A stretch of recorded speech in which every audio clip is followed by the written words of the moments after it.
qu'on voit que j'ai mis des paillettes un peu. Si ça se voit, mais un tout petit peu. C'est parce que j'ai reçu cette BD, fait des 60s, et dans le colis où il y avait cette BD, il y avait des paillettes avec, et j'ai jamais testé de paillettes, donc là j'avais envie d'en mettre. J'adore, on voit Choupi dans le fond. J'ai une peluche Choupi. Le soir, elle fait de la lumière. J'ai peur du noir. Allez, c'est parti!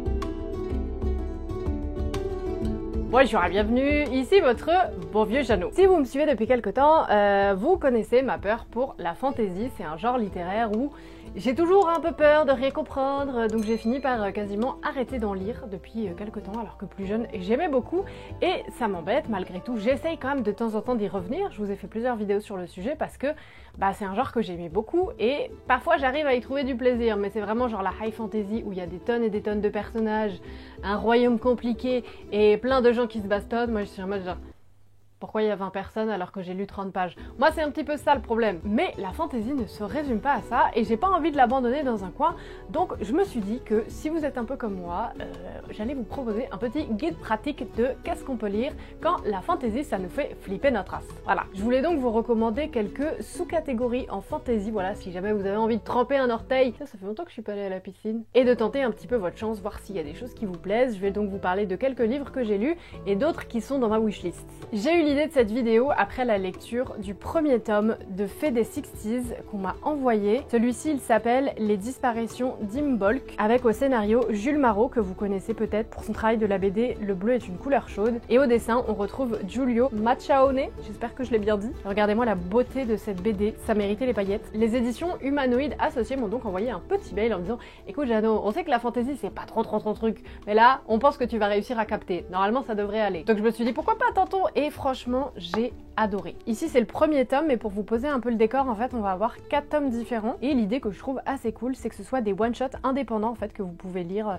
sans avoir lu le précédent ou quoi que ce soit, et à chaque fois il y a un dessinateur ou une dessinatrice différent, et pareil pour l'auteur au scénario, et tout ça c'est à paraître en 2023. Pour le moment il n'y a que le premier qui est sorti. Ouh là là, je vous fais un teasing de folie. On est dans les années 1960 en Angleterre, alors que le pays fait sa révolution avec le Swinging London. On découvre alors au même moment l'existence des fées, et elles aussi elles ont envie de découvrir le Swinging London, ça a l'air vachement cool, la pop culture, tout ça, et elles doivent apprendre à cohabiter avec les humains qui sont pas toujours très sympathiques. C'est un univers qui va mêler à la fois la fantasy, le thriller, le polar contemporain, et dans les récits il y a toujours un peu des sujets autour des discriminations, de l'inclusion et de la visibilisation des minorités. Dans ce premier tome, on va découvrir l'histoire d'Ailith. Elle vient juste d'arriver à Londres et elle est sollicitée par son ami d'enfance, il s'appelle Elliot, et c'est un policier anti-fée qui va les accuser concrètement d'énormément de problèmes dans la capitale. Donc elle va mener l'enquête. Vous savez, les histoires de journalistes, ça me passionne, et de comprendre pourquoi plusieurs personnes ont disparu dans des conditions plus qu'étranges. Pour son enquête, elle va donc aller au beau milieu de la forêt, rencontrer une fée, et à partir de là, oh là là, je ne vous en dis pas plus. C'est un tome que j'ai trouvé hyper émouvant, avec notamment une histoire de love très bien ficelée, et les dessins sont vraiment hyper beau. J'ai envie de sniffer la BD, vraiment c'est une passion, les odeurs de BD. Ah, ça me rappelle la bibliothèque. J'ai pu lire les 2 prochains tomes qui ne sont pas encore sortis. On adore, on a très envie de découvrir le dernier. Le premier est donc déjà disponible, le prochain sort en avril, après en juin, et le tout dernier en septembre. Il y a des exemplaires à gagner, Mathilde Jeannot, si jamais ça vous intéresse. Donc voilà, n'hésitez pas, franchement j'ai trouvé que l'univers était très chouette. Et c'est en lisant cette BD que je me suis rappelé qu'il y avait plein de BD et romans graphiques que j'ai pu lire depuis quelques temps, où c'est de la fantaisie. Et là par contre, aucun problème, on peut y aller, j'ai aucun problème à vraiment me plonger dans l'univers, et là je kiffe. C'est par exemple le cas d'une BD que j'ai lue il y a...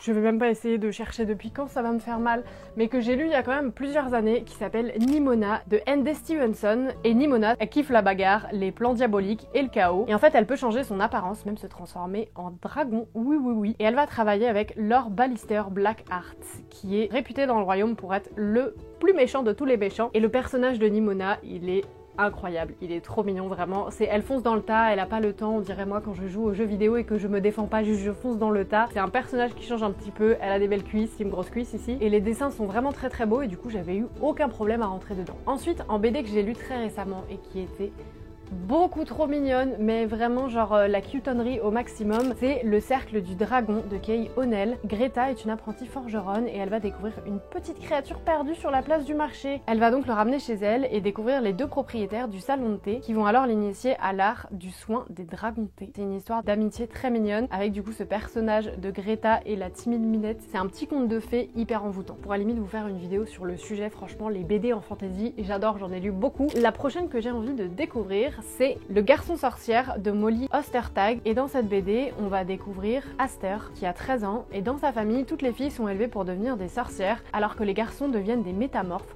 Mais lui, c'est pas du tout ce dont il a envie, il veut devenir sorcière. Ça voilà, je ne me fais aucun doute, je sais déjà que je vais adorer. Ensuite, je voulais vous parler d'une sous-catégorie en fantasy dont je crois que j'ai appris l'existence il n'y a pas si longtemps que ça, c'est la cozy fantasy. L'idée, c'est d'avoir des livres de fantasy, mais où c'est tout cosy, tout mignon.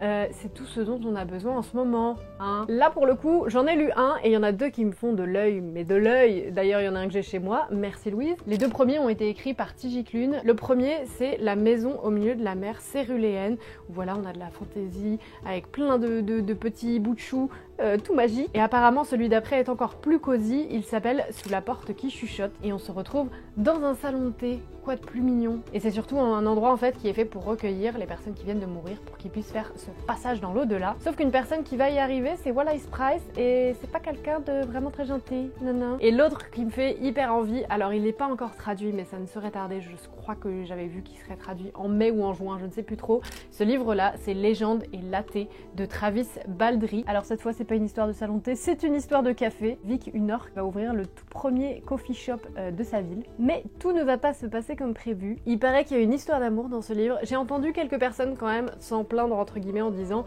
bah il se passe pas grand chose. Moi ça me dérange pas plus que ça, hein. Ça me permettra de prendre le temps de comprendre. Après je l'ai pas encore lu, donc si jamais vous c'est le cas, n'hésitez pas à... Oula c'est dur. Si jamais vous c'est le cas, n'hésitez pas à laisser un petit commentaire pour nous en parler. Un truc que j'adore, c'est les réécritures. Les réécritures de contes ou même de trucs historiques, etc. Où en fait on connaît un peu la base. Du coup, pour se plonger dedans, bah on connaît déjà un peu l'histoire et c'est moins compliqué. Une des réécritures que j'ai lu cette semaine, c'est de Neil Gaiman. Et il y a beaucoup de ces livres en fantasy que j'ai pas encore lus, donc si jamais vous pouvez me dire aussi dans les commentaires quels sont vos livres préférés de Neil Gaiman, n'hésitez pas. Et là, c'est un tout petit livre que j'ai lu qui était assez envoûtant, je dois dire, et c'est La Belle et le Fuseau. À la veille de son mariage, une jeune reine décide de quitter son palais pour aller délivrer une prisonnière d'un sortilège de sommeil. L'univers est un peu glauque, on a d'ailleurs des dessins qui les accompagnent hyper bien dans ce petit livre qui fait 50-80 pages, vraiment très très court. En très peu de pages, je trouve qu'il se passe quand même beaucoup de choses. C'est inspiré de La Belle au bois dormant et de Blanche-Neige. Et dans les réécritures un petit peu comme ça, autour de contes de fées, il y a Marissa Meyer qui fait un très beau taf, que j'ai lu pareil il y a beaucoup trop longtemps, mais à l'époque j'avais beaucoup aimé. Il s'agit des Chroniques lunaires, où là on va avoir une réécriture de, si je dis pas de bêtises, Cendrillon, Le Petit Chaperon Rouge, La Belle au bois dormant et Blanche-Neige. Et en fait dans chaque tome on va découvrir une princesse différente et elles vont toutes un peu partir dans une sorte de quête. C'est hyper bien ficelé, on a à la fois le côté un peu tradition du conte de fées et en même temps plein de trucs un peu modernes qui viennent se rajouter, assez urbains.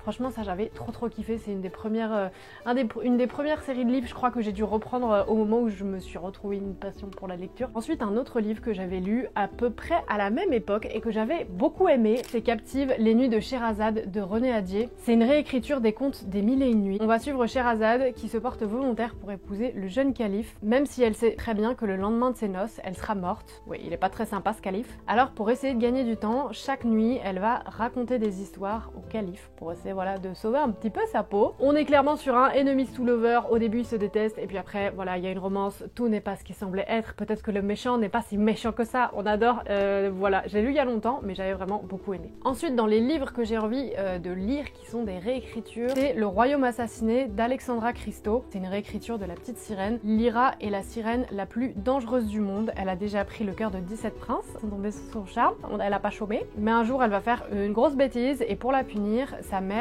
va la transformer en ce qu'elle déteste le plus au monde, à savoir une humaine, et elle lui donne jusqu'au solstice d'hiver pour lui apporter le cœur du prince Eliane, ou alors elle restera sous cette forme pour l'éternité. Ça sent l'histoire de Love, j'ai très envie de découvrir ce livre, oh là là. En plus je lis pas trop des trucs qui parlent de la mer, parce que j'ai très peur des baleines. Il n'y a pas forcément de lien, mais j'avais envie de vous le dire. Voilà, j'ai peur des baleines. Non, mais je sais pas, il y a que moi que ça angoisse, la mer, l'océan, tous ces trucs, on sait pas ce qu'il y a dedans. Mais en livre, ça va.